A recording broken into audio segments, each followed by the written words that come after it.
Hey, what's up, Print Hustlers? So just got back from a shop that I was working with. It was an all embroidery contract shop. So a lot of fun, a lot of unique things that come up, especially with contract and then embroidery. And 85 heads of embroidery, a couple dozen employees back there just going bonkers with embroidery. It was a lot of fun.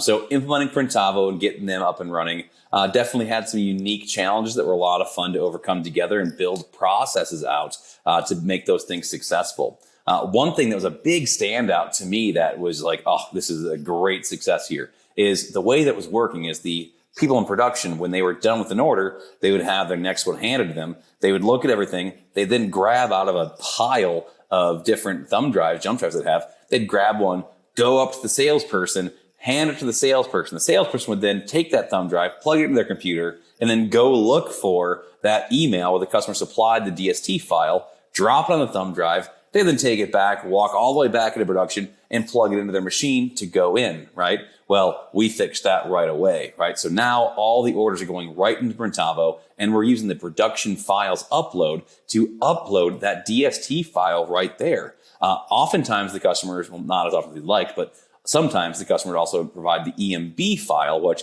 is a lot more robust. You can actually manipulate the file. A DST file, it's already kind of been closed down a little bit, not as manipulated ability, right? So you can put both files in there, the DST file especially. So now when the next order's up for that person, they're at their computer station, which would be at least one station per row. He's actually getting cheap like Lenovo laptops for everybody. And that way they go right into the next job in the schedule. We'll click on the job and the art file, the DST, is right there. They can download it right to the thumb drive in their own computer and plug it right into that machine. No more up and back and forth all day long to the front office to get that file. No more having to stop the salesperson from what they're doing to go hunt and look for that file, right? Much, much easier system than what they were currently using. So that was a great slam dunk and a fun part of the implementation. So Power Scheduler gives them the ability to they had 85 heads of embroidery, right? So the way they would do it was they had different amounts of heads chunked together. So they had station 1, station 2, station 3, station 4, and each person would man a station and they'd have so many heads, right? So being able to actually see in the Power Scheduler how full your stations are a day ahead, 3 days out, a week out, 2 weeks out, gave the sales team the ability to see what they could actually approve and agree to do with their contract customers and squeeze that work in. And then again, it made it easy for all the different production folks that were coming in to be able to quickly just go look at what their station was for today on the Power Scheduler. And there was their exact schedule, times figured out, all that fun stuff detailed. They literally go ahead and say, start production, they get to work. End production, next job, start production, get to work, right? So everyone's got a full view of exactly where things are at right now, kind of like a flight status tracker for your actual work right then.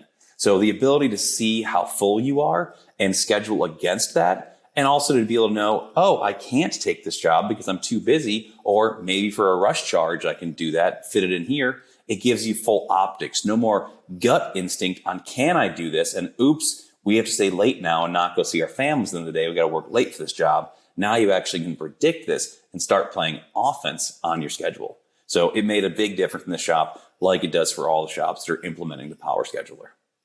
So one thing with the shops is they are a contract shop, and I've actually reached out to a few big contractors since then, and they've actually done a similar process. So if they're receiving a purchase order and it might have 40, 50, 70 line items on there, different line items oftentimes with the same decoration, well, just retyping all that out, that's a big time suck. There's an employee having to do that. There's now additional margin of error for mistakenly typing things in there. So what I found is that there's about a spot of a 10 item. A lot of shops talk to it. After 10 items, they actually don't retype that in there. Instead, they'll make a line item with an abbreviated, abridged version of what they're producing and just put the total quantity in there.